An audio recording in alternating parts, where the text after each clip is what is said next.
Presiden El Salvador bisa dipilih tanpa batas waktu. Presiden El Salvador Nayib Bukele mendapatkan hak untuk mencalonkan diri kembali dalam Pilpres tanpa batas masa jabatan. Hal ini setelah Kongres El Salvador yang dikuasai partainya Bukele menyetujui reformasi konstitusi secara luas yang menghapuskan batas masa jabatan untuk presiden. Reformasi konstitusi itu juga memperpanjang masa jabatan presiden dari 5 tahun menjadi 6 tahun. Bukele yang berusia 44 tahun telah menjabat sebagai Presiden El Salvador sejak tahun 2019 dan kembali terpilih untuk menjabat periode kedua pada tahun 2024 lalu dengan perolehan 85% suara dukungan dalam pemilu negara tersebut. Sekarang Bukele dan partainya, Nuevas Ideas, memegang kendali hampir sepenuhnya atas lembaga-lembaga negara di El Salvador. Kubu oposisi menyebut hal tersebut sebagai kediktatoran dalam voting yang dipercepat, seperti dilansir AFP, Jumat 1 Agustus 2025. Sebanyak 57 dari 60 anggota parlemen El Salvador menyetujui undang-undang yang memungkinkan pemilihan kembali tanpa syarat atau batasan. Dengan diloloskannya ini, berarti Bukele akan bisa maju capres untuk periode ketiga. UU tersebut juga mengatur perpanjangan masa jabatan presiden yang tadinya 5 tahun menjadi 6 tahun dan menghapuskan putaran kedua pemungutan suara dalam pemilu di negara tersebut. Tak hanya itu saja, reformasi konstitusi yang diatur dalam UU itu juga memperpendek masa jabatan untuk presiden saat ini Bukele sendiri sebanyak 2 tahun. Kemudian mempercepat pemilu pada Maret tahun 2027 yang memungkinkan Bukele untuk menjabat lebih lama di periode ketiganya. Jika dia menang pemilu dalam voting yang sama, para anggota parlemen El Salvador juga memilih untuk menyelaraskan pemilu legislatif, pemilihan presiden Pilpres, dan pemilihan wali kota atau pejabat daerah. Hasil voting parlemen itu menuai perayaan yang diwarnai kembang api di alun-alun utama ibu kota San Salvador, saat para anggota parlemen El Salvador meratifikasi reformasi konstitusi tersebut dalam sesi pleno kedua yang berlangsung hingga larut malam pada Kamis 31 Juli tahun 2025 waktu setempat. Bukele mendapatkan dukungan yang sangat besar di dalam negeri atas kampanye kerasnya melawan geng-geng kriminal yang telah menurunkan tingkat kekerasan di negara itu ke titik terendah dalam sejarah. Tidak ada yang terkejut. Presiden El Salvador, Nayib Bukele, sekarang secara resmi diizinkan untuk pemilihan kembali tanpa batas waktu. Kongres yang kuat di bawah kendalinya membuka jalan dengan reformasi konstitusional yang mengkonsolidasikan kekuasaan totalnya.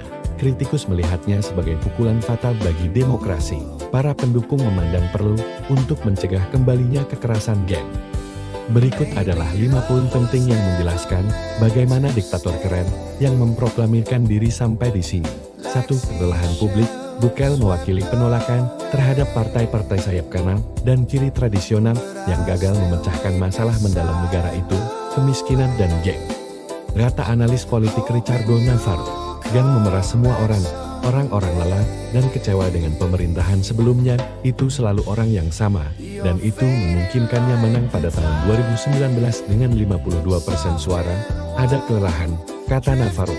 Geng Mara Salvatrucha dan Barrio 18 menguasai 80% wilayah. Dan tingkat pembunuhan adalah 51 per 100.000 penduduk pada tahun 2018, menurut penyelidikan oleh El Faro. Bukele diduga membuat kesepakatan dengan geng-geng, menawarkan uang dan tunjangan untuk anggota geng yang dipenjara dengan imbalan, mengurangi pembunuhan, dan mendesak masyarakat untuk memilihnya. Presiden dengan keras membantah hal ini.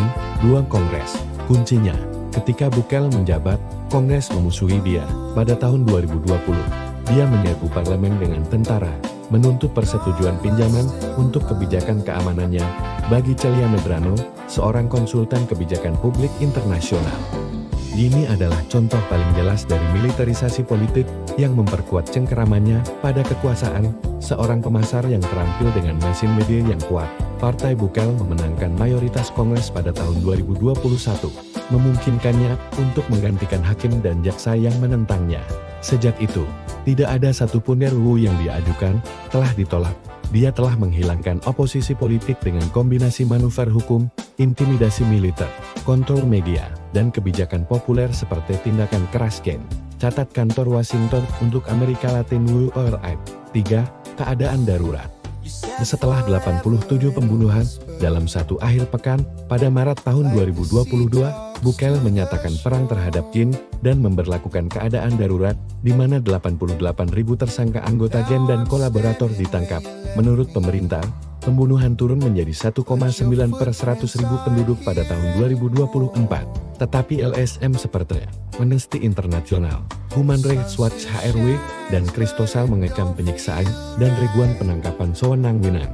Keadaan darurat memungkinkannya untuk meningkatkan popularitasnya, sekaligus menciptakan ancaman terhadap siapapun yang berani berbeda pendapat.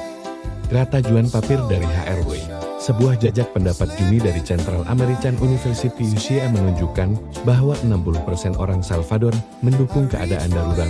Ada terlalu banyak anggota geng, dan presiden ini menempatkan mereka di tempat mereka. Pemilihan kembalinya akan bagus, kata penjual lotre berusia 70 tahun Federico Quintanilla, berbicara tentang dukungan populer. Ketika 6 dari 10 orang El Salvador takut mengungkapkan pendapat mereka tentang pemerintah, tidak lain adalah fiksi, balas Medrano. Mengutip statistik UCL lainnya, 4. Pemilihan ulang yang tidak konstitusional. Meskipun konstitusi pernah melarang pemilihan kembali, hakim yang ditunjuk oleh Partai Bukele menafsirkan ulang undang-undang tersebut, membuka jalan bagi pencalonannya. Pada puncak popularitasnya, ia terpilih kembali pada Februari tahun 2024 dengan 85% suara, menghancurkan oposisi dan mendapatkan kendali hampir total atas negara bagian. Dari 60 anggota parlemen, 57 bersekutu dengannya. Disinilah manipulasi konstitusional bertahap selama bertahun-tahun mengarah pada pembongkaran demokrasi. Dengan menangkap lembaga, membungkam kritikus, dan menulis ulang konstitusi, dia telah menciptakan sistem pemilu yang otoriter, kata Wu Ohla. Beberapa bulan yang lalu, Kongres meloloskan proses jalur cepat untuk mereformasi konstitusi yang diterapkan pada hari Kamis 31 Juli tahun 2025 tersebut. 5. Trump. Teman kembalinya Donald Trump ke tampuk kekuasaan memberi Bukele dorongan baru. Dia menunjukkan kesetiaannya kepada Presiden AS dengan menahan 252 warga Venezuela yang dideportasi oleh Washington selama 4 bulan. Dia tahu Trump tidak akan memberlakukan batasan dan sepenuhnya bersedia menutup mata terhadap penghancuran demokrasi Salvador, kata Papir. Bagi sutradara Kristosal, Noah Bullock, Bukele merasa terlindung oleh hubungannya dengan Trump.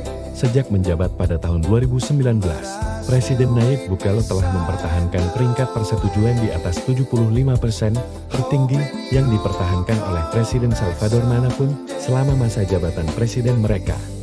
Popularitas Nayib Bukele berlanjut di tahun 2025. Gaya kepemimpinannya yang unik, fokus pada peningkatan keamanan, dan pendekatan tata kelola yang inovatif telah menyentuh hati warga El Salvador, membuatnya dikagumi secara luas baik di dalam maupun luar negeri. Presiden Nayib Bukele terus menikmati dukungan publik yang kuat. Menurut survei terbaru oleh Laboratorium Opini Publik Universitas El Salvador UIS, ketika diminta untuk mengevaluasi kinerja Bukele selama tahun pertama masa jabatan keduanya, yang dimulai pada 1 Juni tahun 2024, 61% responden menilainya sebagai sangat baik, 27,92% menilainya sebagai sangat baik, dan 31,71% menilainya sebagai baik. Secara total, 78,24% peserta, hampir 8 dari 10 menyetujui pekerjaan Bukele. Nayib Bukele tetap menjadi salah satu presiden paling populer dalam sejarah El Salvador. Meskipun ada kritik dan persepsi negatif dari banyak organisasi hak asasi manusia di dalam negeri, peringkat persetujuannya secara konsisten tetap di atas 75% selama masa jabatan presidennya. Popularitas Presiden Nayib Bukele di El Salvador berasal dari peningkatan keamanan yang signifikan yang telah dicapai negara di bawah pemerintahannya. Bukele telah mengubah negara yang dikenal dengan tingkat kekerasan yang tinggi menjadi salah satu yang teraman di Amerika Latin. Organisasi hak asasi manusia dan oposisi menyebut Nayib Bukele sebagai presiden otoriter yang menghancurkan demokrasi di El Salvador. Namun demikian, mereka tidak dapat membantah fakta bahwa keamanan El Salvador telah meningkat secara drastis di bawah pemerintahannya. Contoh yang jelas dari peningkatan keamanan ini adalah penurunan tingkat pembunuhan di negara itu, Ketika Bukele menjabat pada Juni tahun 2019, tingkat pembunuhan El Salvador adalah 6,57 pembunuhan per hari atau 35,8 pembunuhan per 100.000 penduduk. Pada akhir tahun 2024, tingkat pembunuhan negara itu telah turun menjadi 0,31 per hari atau 1,9 pembunuhan per 100.000 penduduk. Dengan statistik ini, tahun 2024 dianggap sebagai tahun teraman dalam sejarah El Salvador, meskipun pemerintah X, surat kabar online El Faro, dan organisasi lain mengklaim bahwa pengurangan pembunuhan disebabkan oleh negosiasi rahasia antara pemerintahan Bukele dan GEM. Popularitas Nayib Bukele tetap tinggi. Selama 30 tahun terakhir, orang El Salvador telah mengetahui bahwa kekerasan adalah bagian dari kehidupan sehari-hari negara itu, namun, di bawah Bukele, persepsi itu telah berubah, tidak diragukan lagi. Peringkat persetujuan dan popularitas Presiden El Salvador tetap pada tingkat tinggi karena ia telah meningkatkan keamanan negara. Bisakah Bukele terus mempertahankan peringkat persetujuan yang tinggi ini? Ya, Presiden Bukele dapat mempertahankan peringkat persetujuannya yang tinggi. Oposisi politik yang mengerikan, kebencian penduduk terhadap partai politik tradisional, dan mesin pemasaran yang sangat baik oleh Nayib Bukele adalah beberapa alasan mengapa hal itu bisa terjadi. Nayib Bukele tidak memiliki oposisi politik. Bukele menghancurkan 30 tahun dominasi dua partai oleh partai politik tradisional FNL dan ARN atau oposisi belum pulih, dan mereka tidak memiliki pemimpin karismatik yang dapat bersaing dengan Presiden Bukele. Lalu ada kebencian yang dirasakan warga El Salvador terhadap partai-partai politik tradisional dan pemerintahan mereka yang selama lebih dari 20 tahun tidak mampu mengendalikan kekerasan di negara itu.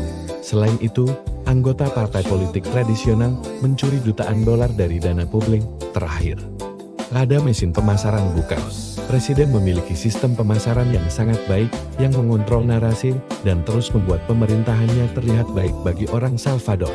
Jika kita menambahkan kredibilitas rendah yang dimiliki media tradisional dengan sebagian besar orang El Salvador dengan kebencian yang mengerikan oleh sebagian besar orang El Salvador, Presiden Nayib Bukele dapat dengan mudah melanjutkan dengan peringkat persetujuan yang tinggi. Yang menarik bagi orang El Salvador adalah merasa aman dan memiliki keamanan. Ini adalah sesuatu yang telah disampaikan Nayib Bukele. Jadi untuk saat ini, mereka akan terus mendukung Nayib Bukele dan memberinya peringkat persetujuan yang tinggi.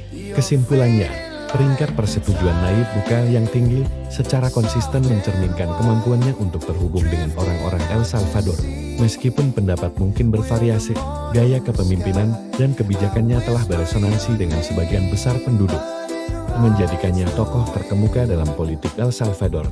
Tantangan terbesar Bukele di masa jabatan keduanya kemungkinan besar adalah ekonomi, yang tumbuh paling lambat di Amerika Tengah selama ia berkuasa. Lebih dari seperempat penduduk El Salvador hidup dalam kemiskinan. Konten ini bertujuan memperkaya informasi pembaca.